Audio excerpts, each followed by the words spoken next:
Hey there, welcome back to MetFlex and Chill. This is Rachel Gregory, your host, and today's solo episode is all about mini cuts. So I just started my first mini cut, and I actually posted about it on Instagram and asked if anybody had any questions for me, and I got a ton of really great questions. And I decided, it'd be a good idea to record a podcast going into all things mini cuts. So, what they are, why you would implement them, when you would implement them, and kind of the basics to think about if you do want to implement a mini cut, and also who shouldn't implement a mini cut. I actually got a question on that as well. So before we jump into this episode, I do want to give a shout out to our sponsor for this month, Organifi. Organifi is a line of organic superfood blends that offers plant-based nutrition made with high-quality ingredients.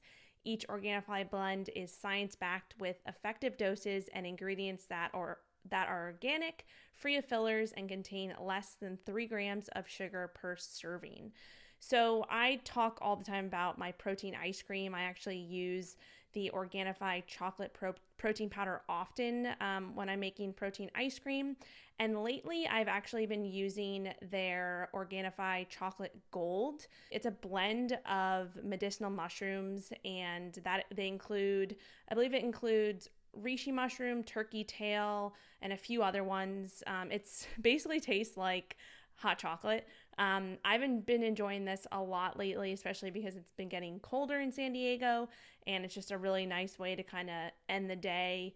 Helps me relax at night. And yeah, so that's what I've been enjoying lately.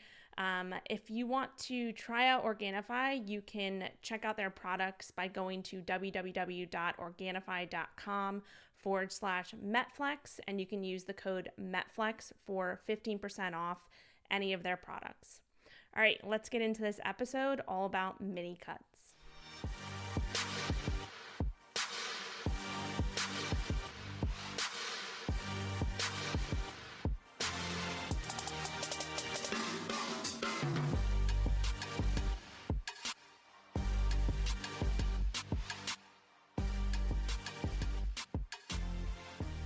All right, so to start off, let's just define what a mini cut is. So a mini cut is basically just a very short, aggressive fat loss phase that's strategically placed within a building or a bulking phase or a massing phase, whatever you want to call it, to allow for more time actually spent building muscle afterwards. So a mini cut typically lasts anywhere from about 3 to 6 weeks, depending on the person, depending on experience, depending on the goal of how much the person wants to lose. But in general, if you go past 6 weeks, then it's really not a mini cut anymore. So I would say generally 3 to 4 weeks is probably like the standard or the average for most mini cuts. Obviously you can go up to 6 weeks, but again, we're getting kind of into a longer cut once you get past that. So for me personally, I'll be doing my mini cut for about 3 to 3.5 weeks, just depending on how I'm feeling. After that 3 weeks, I might go a little bit more, and this just kind of lines up with my personal schedule, which I'm going to talk about in a second.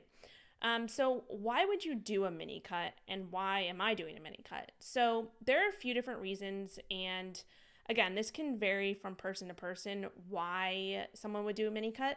I'll give you my personal reasons in a second, but I want to go through a few of the general reasons. So when you're in a building phase, which we know is, you're in a phase where you're consuming calories in a slight surplus, and you're looking to just optimize as much muscle growth as possible, right? So we know that when you're in a building phase, you're consuming calories in a surplus, you're going to accumulate some fat tissue along with the muscle you're building.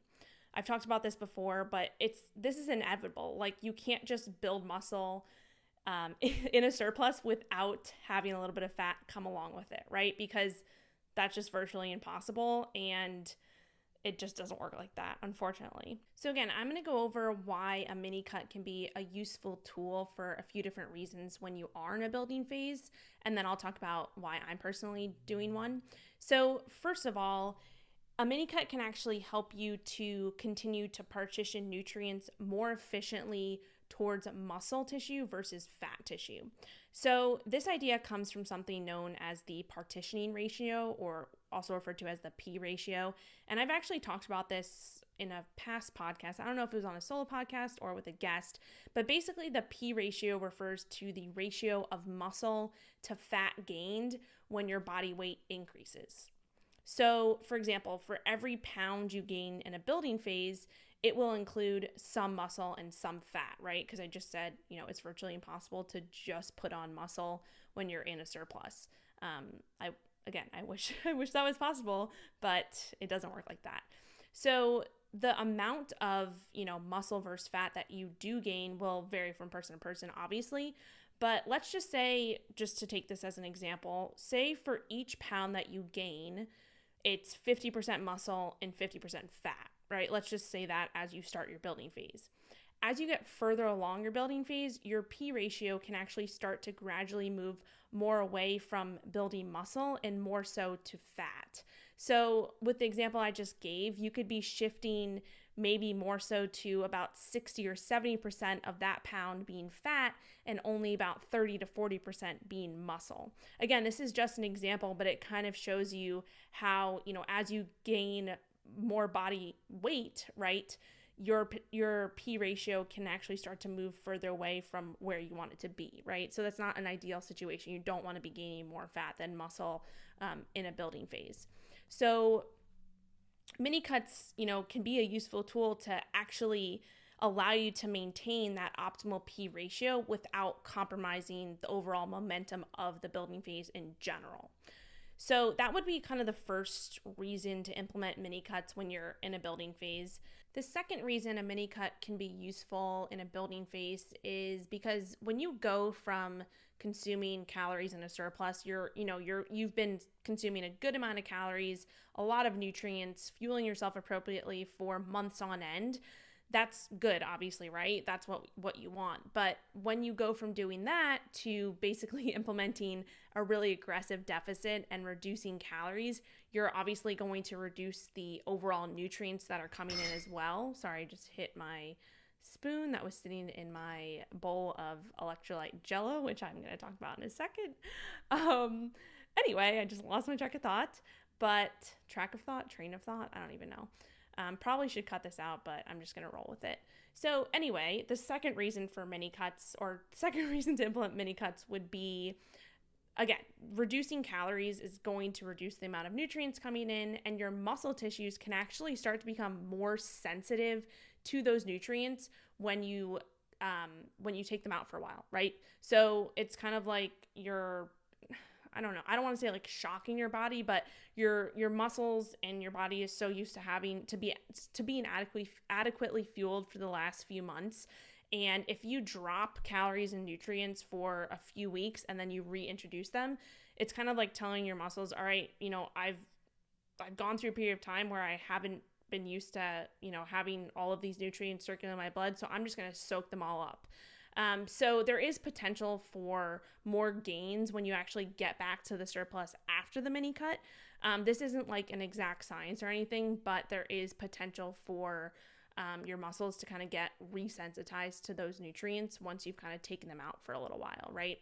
So that would be the second reason. The third reason to potentially implement mini cuts in a building phase would be because it can actually help reduce some of the mental burden that comes with gaining fat, and getting a little bit more fluffy than you want to. So this is probably, I don't want to say the least important part of a mini cut, because there is a big psychological factor to it. And you'll hear some people talk about mini cuts and say, oh, they're just they're just for vanity. Like, you're getting too fluffy, so you feel like you need to cut. I think there is, there's something behind that, right? Like, comes to a point where you can only feel so uncomfortable for a period of time before you're kind of just like, all right, like, this is not productive anymore. And that is very, it's a burden, and it's hard. I mean, I've pretty much gotten to that point, and I'm going to talk about why I'm doing a mini cut and like all the reasons besides just this in a second. But that is one thing. And then also, if you think about it like a little bit more strategically versus just like feeling a little bit more fluffy, when you do get to a point where you want to do a longer cut and kind of strip away, a significant amount of body fat that you've built up over the building phase, and obviously unveil, all the hard work that you've put in, all the muscle that you've put in, you'll actually have a bit less of that body fat to lose when you go into your longer cut down the line, right? So versus if you were to implement a mini cut, you would have stripped off some fat, within that 3 to 6 week period. And then once you go into your longer cut down the line, you actually will have a little bit less fat to lose, right? So that's looking at more, I guess, physical versus psychological way, in terms of the fluffiness factor, I guess you could call it. So that would be the third reason, in general.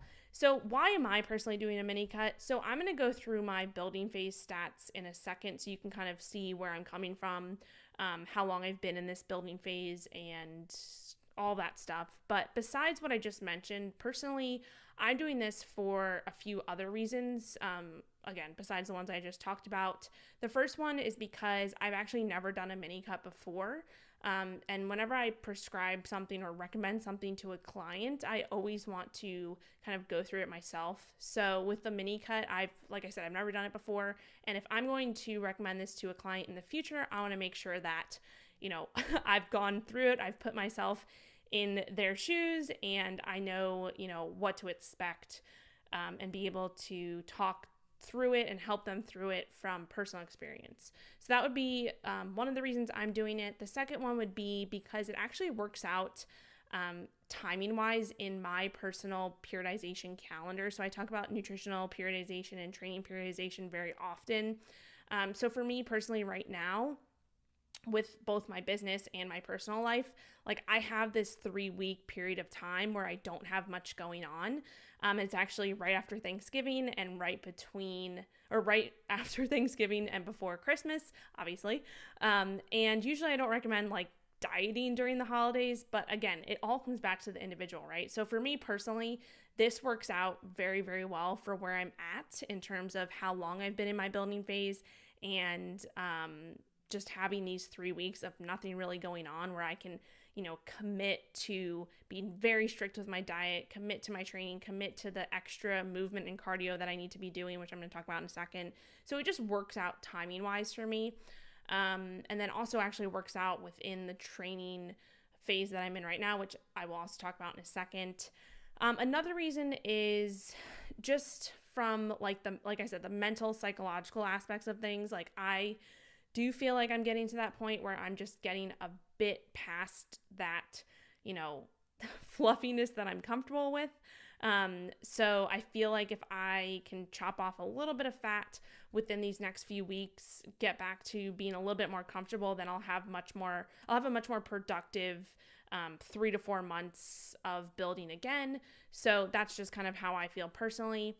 And then also, I never thought that I would say this, but I feel like I'm just getting kind of sick of food. Nothing like, honestly, I feel like I've never thought that or felt that in my life. I don't think. But right now, at least the last month, especially after traveling for Thanksgiving, being out of my routine, consuming lots of foods that I'm just not used to over Thanksgiving.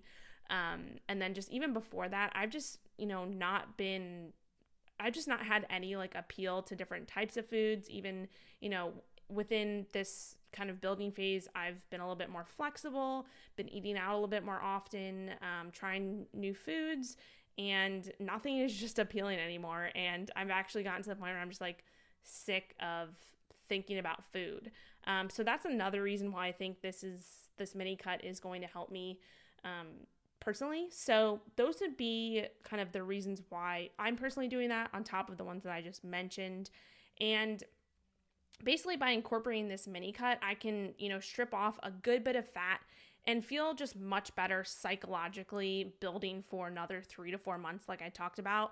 Whereas if I kept building, from where I'm at right now, I'll likely be a little bit more fluffier than I want to be by the time I get to my next, longer cut, and probably not get as much out of these next 3 to 4 months of building as I could have. So those are the reasons why I'm personally implementing a mini cut, and why, in general, a mini cut can be useful for different people based off of those different things that I just mentioned. So going through a few of my building phase stats, I'm just going to talk to you about a little bit about, the numbers based off of what I've been doing over the last 4.5 months. And then I'm going to get into a few of the questions that people asked regarding mini cuts, calories, cardio, training, all that stuff. So going through my building phase stats. So I started my building phase in mid-July, around I think it was July 15th or 16th. And I'm recording this episode as I start this mini cut, which is November 30th.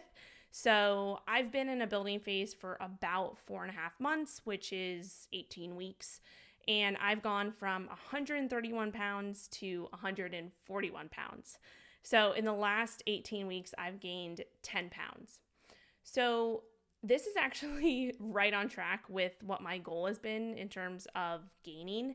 So my goal from the start has been to, and again, I'm working with a coach. I talk about this all the time. I work with my own coach, and he's helped me through this entire building phase. I definitely would not have been able to get to where I'm at right now without him. But from the beginning, we established that my goal was to gain about 0.25 to 0.5% of my body weight per week throughout the gaining phase, right? So for me, that came out to about 0.3 to 0.7 pounds per week. So if let's take the middle ground of that, which is obviously 0.5 pounds per week, a half pound a week, and it's been 18 weeks. So to do the math there, if you do 18 times 0.5, that's 9 pounds. So I am pretty much right on track. I'm a little bit over at 10 pounds, but all in all, pretty much on track there. So that's kind of the stats in terms of where I started, where I'm at now. In terms of my nutrition, I worked my way up to averaging about 2,200 to 2,300 calories per week in my surplus, and dropped my steps from averaging about 11 to 12K per day to now between 8 to 9K per day. So my surplus, and I'm going to talk about this in a second when we get into the deficit, but my surplus is coming both from an increase in calories, obviously, and then a bit of a reduction in overall movement, and then also overall cardio as well. So that's my nutrition. And then also I've talked about this before too, I've increased my carbs quite a bit just to support my overall performance and recovery. So that would be kind of a brief overview of what my nutrition's been like.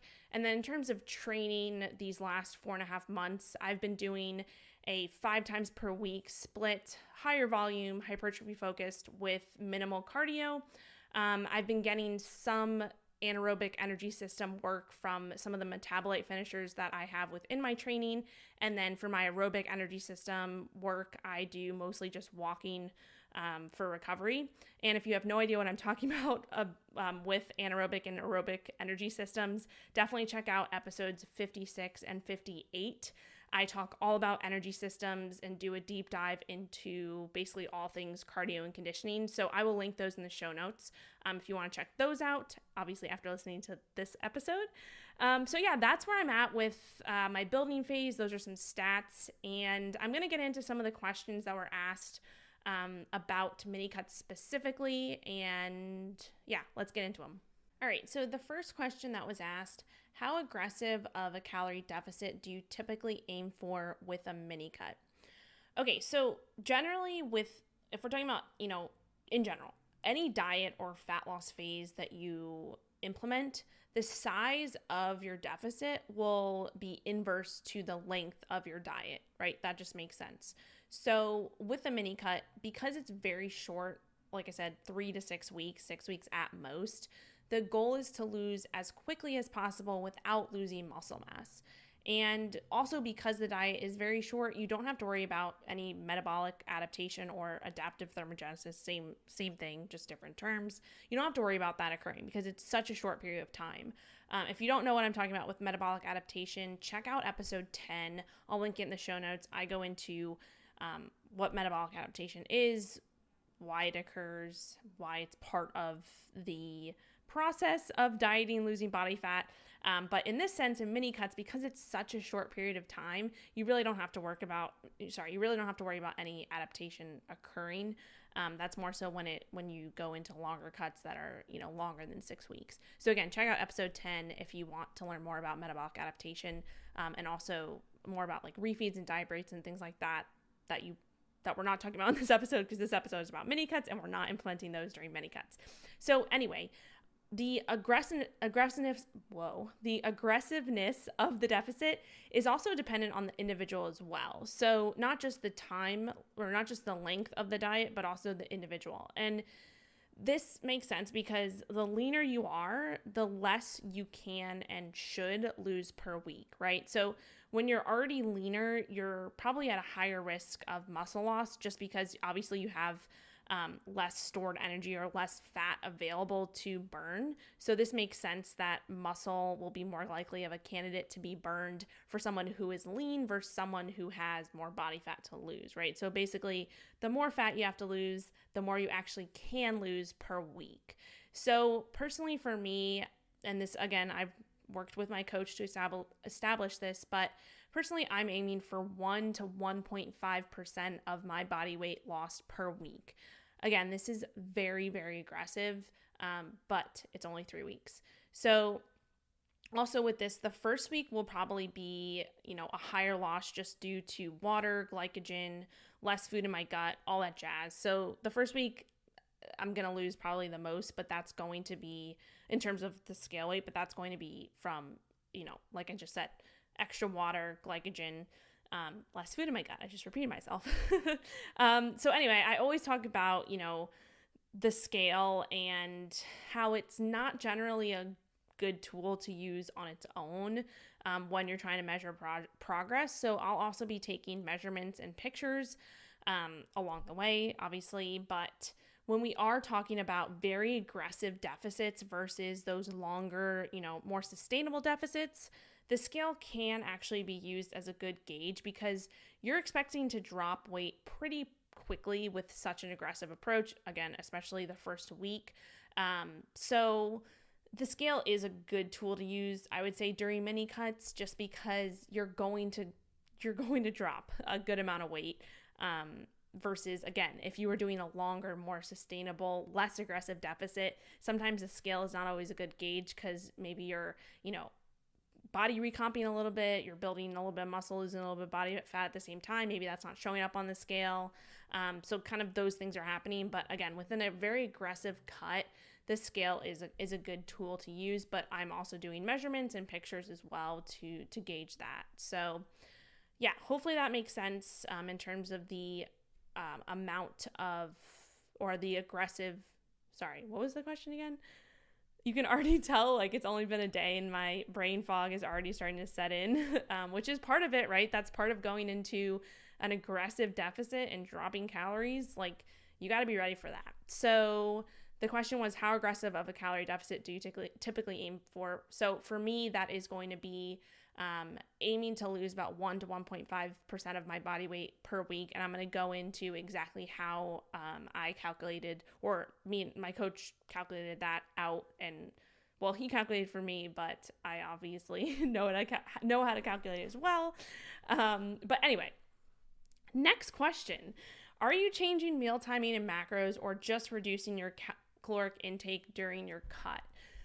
Okay, so like I said, let's talk about how I'm determining calories for this, right? So for this cut. So when you're determining calories for any cut, the first thing you have to think about is, where you've been in the past, right? So if you've been working with a coach and have gone through different fat loss and maintenance phases in the past, then you'd go off of all of that data, right? You'd use all of the data you have in the past in terms of, how aggressive you got how much you lost, what was working for you in terms of, what you were implementing, right? So you'd have all that data, and that's what I'm going off of with my coach based off of all the data that I have, going into, for example, last year I had oh my gosh, I hit the spoon again. Last year I had a photo shoot, so I got really aggressive towards the end of that. So that's pretty much where we're going off of in terms of calories, for what I saw worked, at that stage. But obviously I'm also at a different point, like it's been over a year since then. So doing a little bit of math and kind of comparing, that to where I'm at now is probably a good idea. And I'm going to bring you through that a little bit too, just so that, if you don't have that data and you need a starting point, this is where I recommend starting. So, again, lost my track of thought. Okay, so this is going to be a little bit math heavy. I have kind of some notes here notes and math that I did. So generally when we're talking about creating a calorie deficit, this is in general. Again, I'm going to say it in general, there's about 3,500 calories in a pound of fat. So if you are creating a calorie deficit of about 3,500 calories, that should lead to about a pound of fat lost.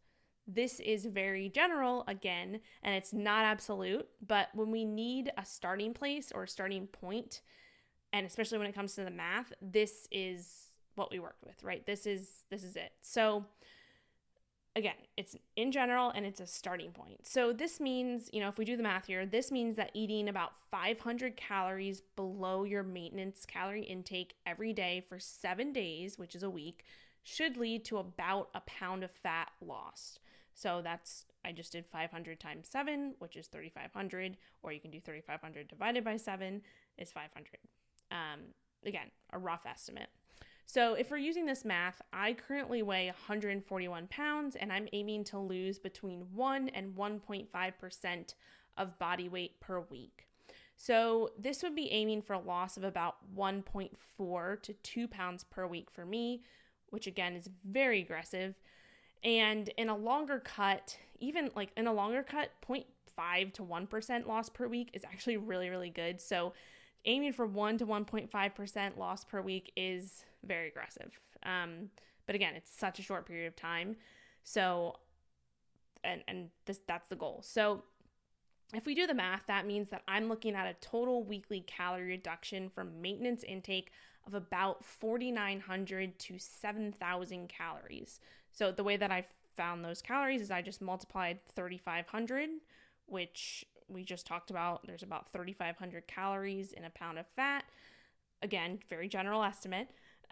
So what I did is I just multiplied 3,500 times 1.4, and then also did that times 2 to get those numbers, which are between 4,900 to 7,000 calories as my reduction per week, not per day. So now in order to figure out how many calories I should be consuming now that we know that the deficit that I need to implement, I need to know my maintenance intake, right? So I actually went through all of the math to try to lay out how to find your maintenance intake based off of the math, but it just got a bit too much. So I didn't want to talk through all of that on the podcast. But based on the math I did and also my history of, all of the data that I have, I'll just tell you that my estimated maintenance intake range is about between 1950 and 2050 calories right now. So let's just take the middle ground of that to make this easy. So, the middle ground of my maintenance being 2,000 calories per day. So if I need to create a calorie deficit of 4,900 to 7,000 calories per week to lose 1.4 to 2 pounds per week, that would be a reduction in calories per day of about 700 to 1,000. Very, very aggressive, right? So that would mean that I need to consume between 1,300 and 1,000 calories per day, because if I'm subtracting 700 minus 2,000 and then 1,000 minus 2,000, that's obviously 1,300 and 1,000.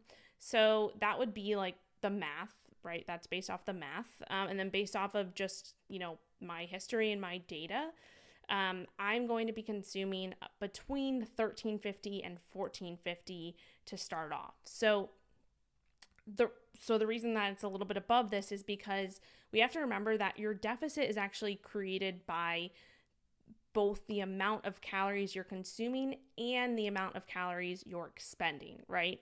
So you want to and you should create most of the deficit from the calories you consume because that's what you can control the most. But you can also, add in some extra cardio and a little bit of extra movement to help with that deficit as well, right? So for me, that's why I am starting off with about between 1350 and 1450 with some added movement and cardio that I'm going to talk about in a minute. So hopefully that makes sense in terms of how I, found the calories that I'm going to be consuming, or my coach found them, but I know how to find them too because I do that for my clients as well. But that's kind of the math. I know that was a little bit complex, but having kind of a few different angles by doing the math, and then also because the math is not going to be perfect. Like I said, 3,500 calories is about a pound of fat, but that's in general. We know that, you don't just lose strict fat either. There's probably going to be a tiny bit of muscle coming along with it. Obviously, we want to reduce that amount as much as possible. And because this is so aggressive because this is so short, I'm not too worried about that. But having kind of different numbers to work with in terms of both the data that you have for your personal history and then also doing some math is a really good way to kind of gauge the overall deficit or the overall calories that you should be starting off with. So I am consuming between 1350 and 1450 to start off, and it's probably gonna reduce the next 2 weeks. Probably more towards 1350 just based off of what I know from my past cuts. So now we established calories, let's chat a little bit about macros. So in terms of protein, fat, and carbs, for protein, generally between 1 to 1.5 grams per pound of body weight is a good place to be when you're in an aggressive cut like this. I usually recommend protein at 1 gram per pound of body weight, no matter what. But when you are in an aggressive cut or fat loss phase, having protein a little bit higher can be useful. So for me, that would be anywhere between about 140 grams to 210 grams of protein per day. That's a pretty big range. I'm probably going to be right. I mean, I set my macros in terms of where I'm at now. Sorry, I'm just looking at them for a second. So this is the range that my coach gave me, but I'm probably going to be more so on the upper end of that just because I enjoy protein. But when you're doing, like I said, when you're doing a cut, especially a mini cut, adequate protein is essential to not only maintaining muscle, but also just making you feel satiated and full. We know that protein is the most satiating nutrient, and it also does have the highest thermic effect of food. That just means basically the calories that you're burning during the digestion of that specific food. Protein has the highest effect. So it makes sense to keep protein high when you're in a cut, especially an aggressive mini cut. So 1 gram per pound of body weight in protein will ensure that you hit your protein needs for maintaining your muscle, but you can push that to about 1.2 to 1.5 grams. 1.5 grams per pound is probably on like a lot higher than typical, but you can go up to that without, any negative effects, maybe a little bit of digestive issues depending on the person, but that should help with reducing hunger and keeping you full and satisfied. And especially if you enjoy protein, then there's no reason for not, increasing it to even about 1.2 grams per pound of body weight, which is probably where I'm at right now. Okay, fat. Let's get into fat real quick. So in general, the minimal fat intake to prevent fatty acid deficiency and to support healthy hormones is typically shown in the research to be no less than 0.3 grams per pound of body weight. So this is the bare minimum. And I'd argue for women, it should probably be more like 0.4 to 0.5 grams per pound of body weight. So for me, the absolute bare minimum fat intake would be around 40-ish grams per day. I'll be shooting for more than that, but I'm also not too worried if I do end up around that 45 grams because, again, it's such a short duration of time that you really, shouldn't be too worried about deficiencies occurring and things like that. But yeah, I'm probably not going to dip below that. I'm probably going to be on the higher end, and I do want to, on the higher end of that, which is very low. 45 grams is pretty low, especially if we're talking about like a low carb diet or a keto diet. But I'm going to talk about that in a second, because I did have a question if I'm doing or if I'm following keto macros. But this gets me into the carbs.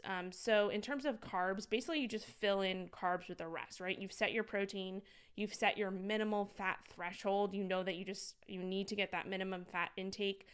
So obviously you can go above that, and then you'll just fill carbs in with the rest of your calories. So for me, to answer the question, someone asked, will I be following a keto approach? So I'm personally going to be taking a lower carb approach. It's not going to be strict keto, but more so, I guess you could say targeted keto. I'm going to be keeping my total carbs around 100 grams. Personally, I love veggies. I love fruit. I've been enjoying more vegetables and more fruit lately, especially during this building phase. Well, especially more fruit during this building phase. And personally, I know that they, fill me up more, and compared to fat, and this is just my personal, just knowing myself and going through different experiments with higher fat, higher carbs, lower fat, all of that. In order to keep the amount of veggies and fruits in that I know for myself keep me full and satisfied, I need to have carbs a bit higher. So I'm not going to be dipping too low on my total carbs, just because I'd rather feel full and eat a little bit more volume than worry about necessarily like getting into ketosis. But I'm going to talk about that in a second too, because I will be implementing some fasting. So I will be dipping into ketosis based off of just the fasting that I'm doing. Then also, like I said, most of my carbs are going to be coming from veggies and fruit. So I'm going to probably have a very low net carb intake. And then I may reduce this number of carbs depending on how I feel as I get into the second week. And I'll also, like I said, be incorporating some fasting. So I'll for sure be dipping into ketosis at certain points. And I'm going to talk more about the fasting in a second as well, because I did get a few questions about it. Okay, so the next question. So in terms of meal timing, this was the second part of this last question, I think, but it actually ties into the next question. So someone asked, how would intermittent fasting and eating for muscle protein synthesis fit into a mini cut approach? So this is a really great question. So the most important thing in a mini cut is what you can personally adhere to both hit your calories and your protein. So, that's for any cut or any diet you're following, but especially when it comes to mini cuts, I think you really have to think about what's going to work for you personally in terms of filling you up the most, because we know that calories are probably going to be dipping really low. What can keep you the most full throughout your day, keep you feeling okay, because you're going to have some dips in energy. I'm already feeling it. You're going to have some brain fog. But again, it comes back to what works best for you, what you can adhere to best. But in terms of maximizing muscle protein synthesis, this is important, right? Because we know muscle protein synthesis is just the, stimulating muscle growth, right? Stimulating that protein response when you do have protein feedings, when you have protein feedings throughout the day, stimulating that muscle response to those protein feedings, right? So if we're talking about optimal meal timing, the biggest things to focus on are going to be protein feedings throughout the day. And then also structuring your meals to work for you and your energy levels when you're going into your workouts specifically. So I think those would be the biggest things when you're thinking about meal timing for a mini cut is how can you optimize your protein feedings and how can you optimize your energy levels for your workouts? Because again, you're going to take an energy hit no matter what no matter who's implementing a mini cut, you're going to have low calories. Like, I don't care how big you are, it's going to be lower calories for you. So those are the two biggest things I would think about with meal timing. I did talk about optimizing protein frequency in episode 70, so I will link that in the show notes. I went into all about optimizing protein frequency for building muscle. But in general, to maximally stimulate muscle protein synthesis throughout the day, it's probably most optimal to spread your protein and also your meals across about 3 to 5 feedings or 3 to 5 meals. You could do 3 to 6 meals. But within those meals, you should have between or a minimum of about 25 grams of protein, maybe 20 grams of protein, depending on how low your calories are. But between like 20 and 50 grams of protein at each feeding is a good range.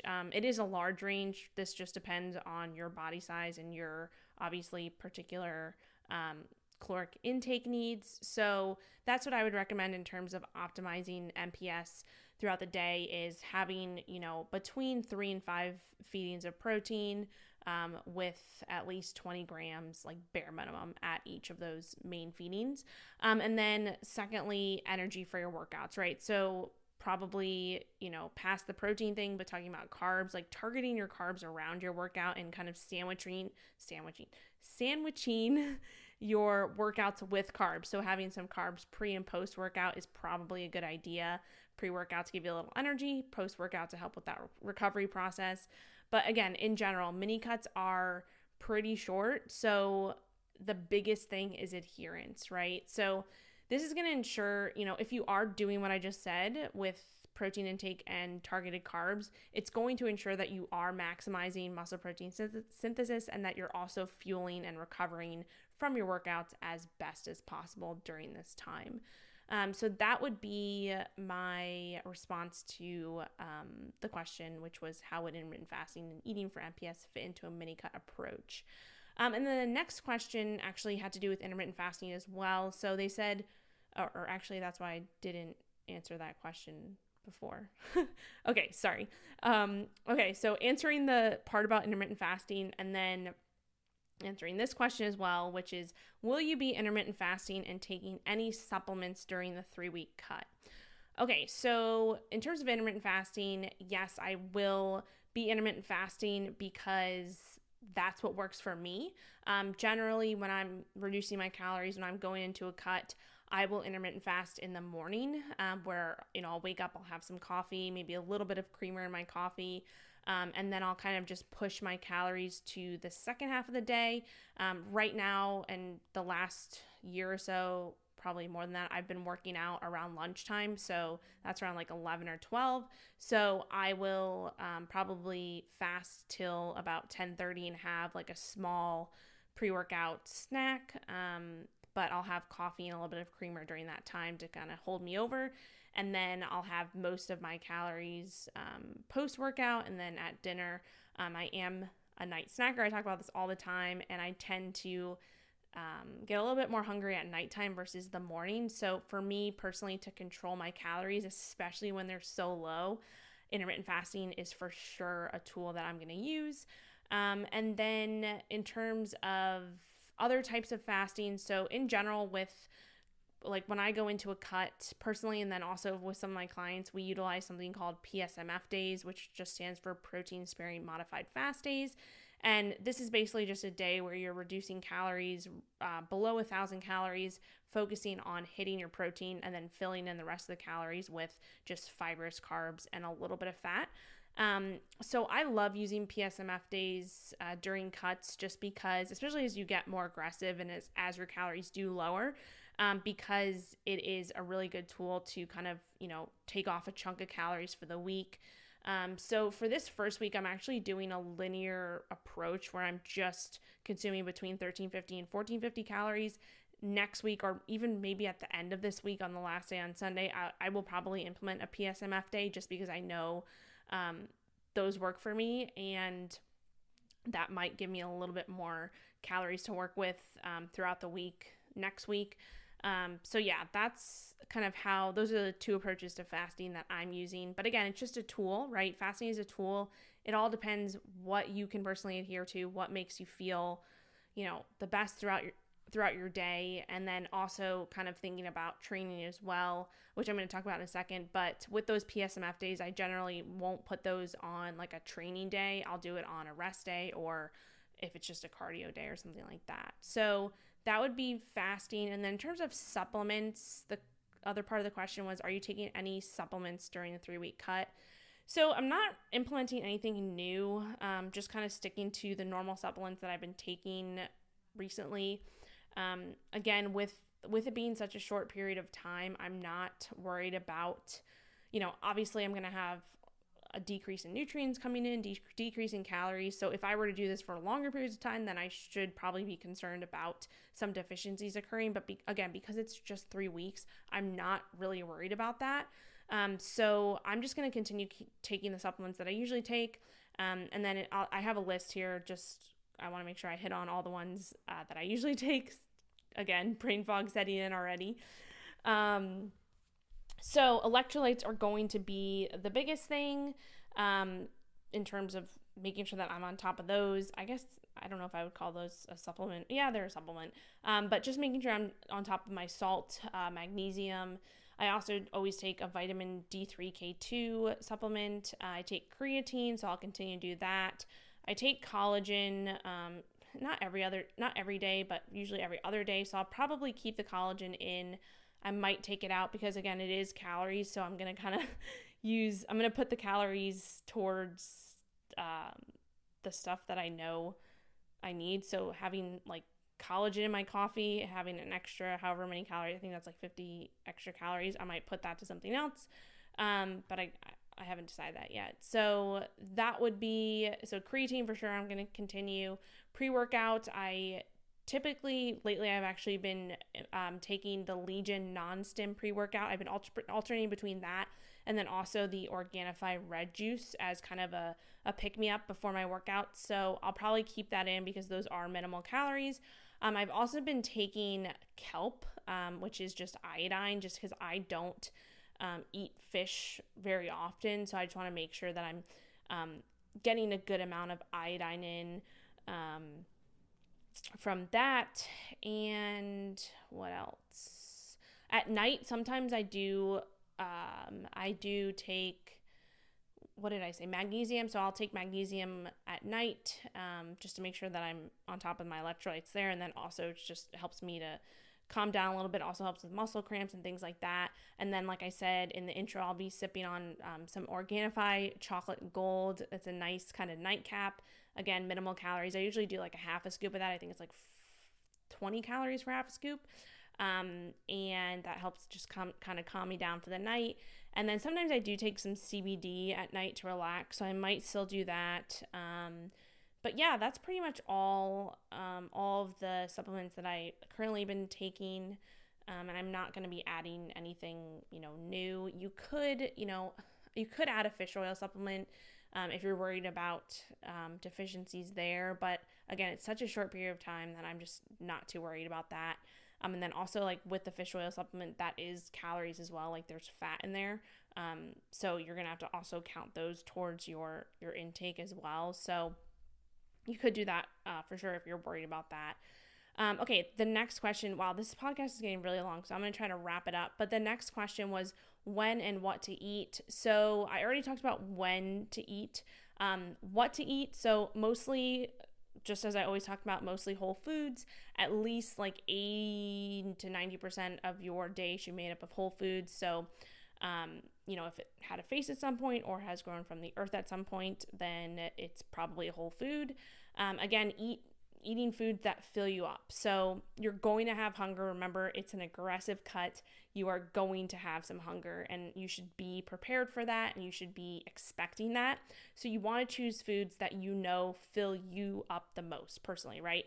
And get you through the day. So for me, like I said, that's, fibrous foods, fibrous veggies, a little bit of fruit, lean animal proteins. Those are the foods that fill me up the most. And then I also have a bunch of hunger hacks on hand, things like electrolyte jello, which I just talked about I talked about a little while ago because I have the bowl sitting next to me because I just finished it.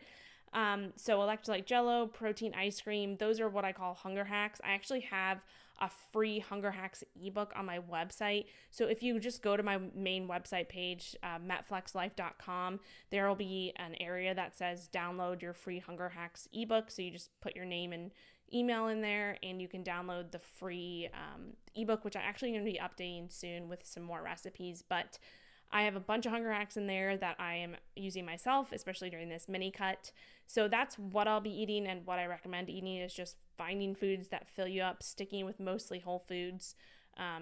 Lots of, water, sparkling beverages, things that kind of fill your belly up. The bubbles from the sparkling beverages will help with that a little bit, help to mitigate some of the hunger. So I probably will be drowning in seltzer water for the next 3 weeks. Okay, next question. Are there certain dietary approaches that support a mini cut, for example, keto, carnivore, or intermittent fasting? So again, this all comes back to adherence and what works for you. But with keto, carnivore, intermittent fasting, they're all really great tools. And I think if they make the deficit easier for you, then yes, they should be used. But again, it all comes back to you as an individual. We know that getting into a state of ketosis for some people can definitely help with appetite control, and also help you to fast a little bit easier. If you are, metabolically flexible, if you've gone through periods of being fat adapted and also incorporating carbs as well, that is what metabolic flexibility is, then, I think it just choosing what works for you. So again, for me, I like to enjoy higher fiber foods, not necessarily going into strict keto. I might, but I also will dip into ketosis because I will be incorporating longer intermittent fasting periods. And then also with those PSMF days, those are going to be low calorie days, low carb days.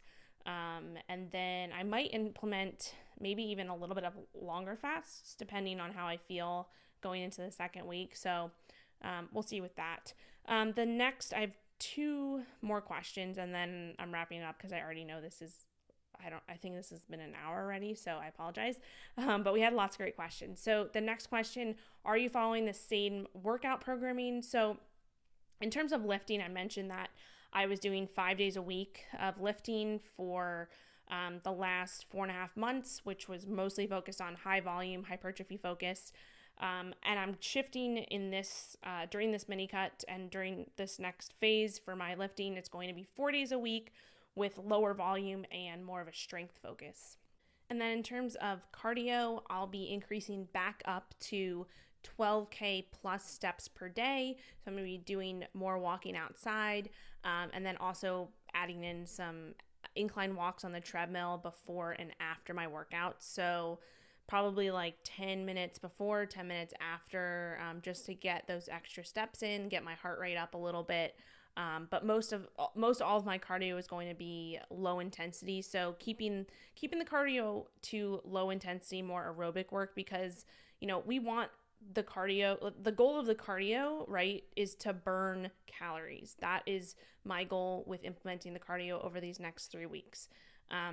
But we don't want it to drain a lot of the recovery resources that I don't have right now, because I'm not obviously getting a good amount of nutrients in, getting a good amount of calories in. So I'm going to have some limited recovery resources over these next 3 weeks. So if I were to implement tons of, high intensity interval training, things like that, to burn calories that way, then I would probably just be drained, and I wouldn't even probably be able to get through like my lifts.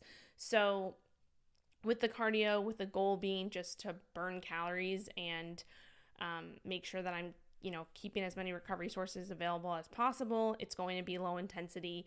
Again, just walking on the incline on the treadmill, maybe doing the elliptical, maybe a little bit of the Stairmaster, but just using that cardio to help expend a little bit more calories. Like I said, I'm getting the deficit mostly from the calories I'm consuming, but I can get a little bit more out of it from adding in some extra cardio and movement. So yeah, so that's what I'm doing for my workouts in terms of, sorry, now I'm losing my voice, in terms of both lifting and cardio. All right, last question. Who should not do a mini cut and why? Okay, great question. So in general, to even think about starting a mini cut, you need to check the following boxes. So the first one, you should be coming from a building phase where you've been committed and fully fueled for at least 3 months. So that would be the first box that you need to check to think about even going into a mini cut, in my opinion. So properly fueled in a slight surplus for at least 3 months. The second one would be you have not dieted recently and you don't struggle with intense binge restrict cycles or cycles of overeating and undereating. Probably not a good idea to go into a very aggressive cut if you have been struggling with that.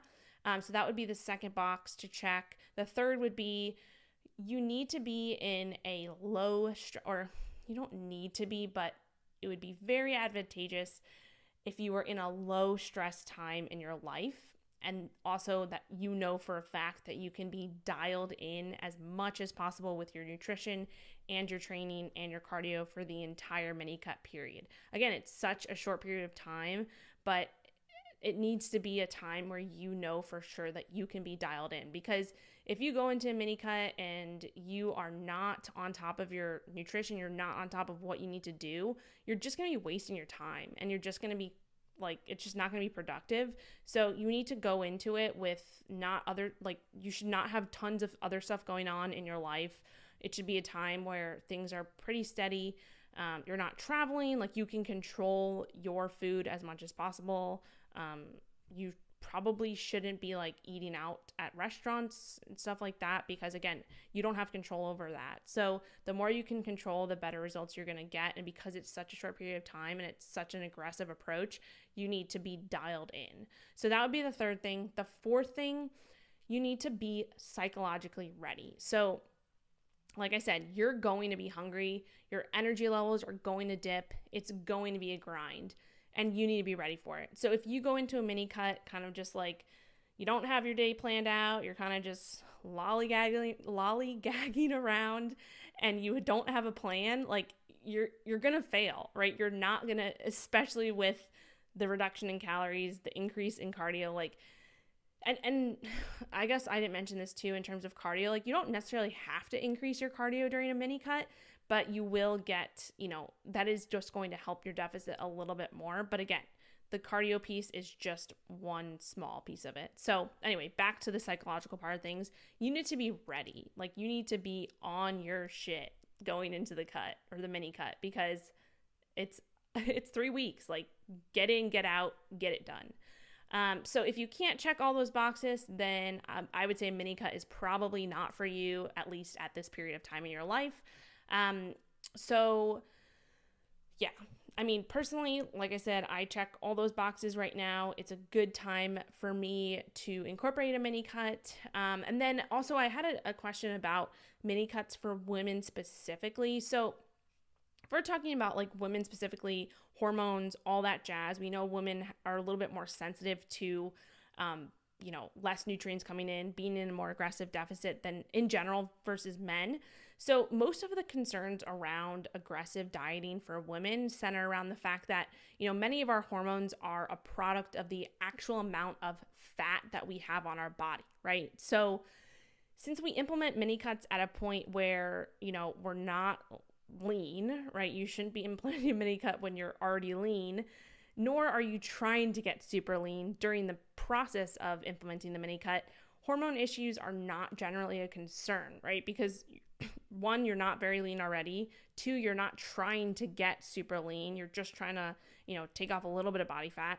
And then once you get back to, eating in a surplus, or either at a surplus or at maintenance, this is going to be, more optimal for your body in general, right? So I wouldn't say that mini cuts are too much of a concern for women in terms of hormones, because again, it's such a short period of time that it shouldn't be an issue. And then also if we're talking about the amount of body fat you have on your body, like you're going to have enough body fat even at the end of the mini cut, if you're starting off from a place where you should be starting off in the first place when you implement a mini cut. So hopefully that makes sense. Like you're not starting off lean and you're not getting super lean at the end of it. So, and it's such a short period of time that it shouldn't be an issue in that regard. So anyway, this episode's super long, my fault. I hope that I answered your questions.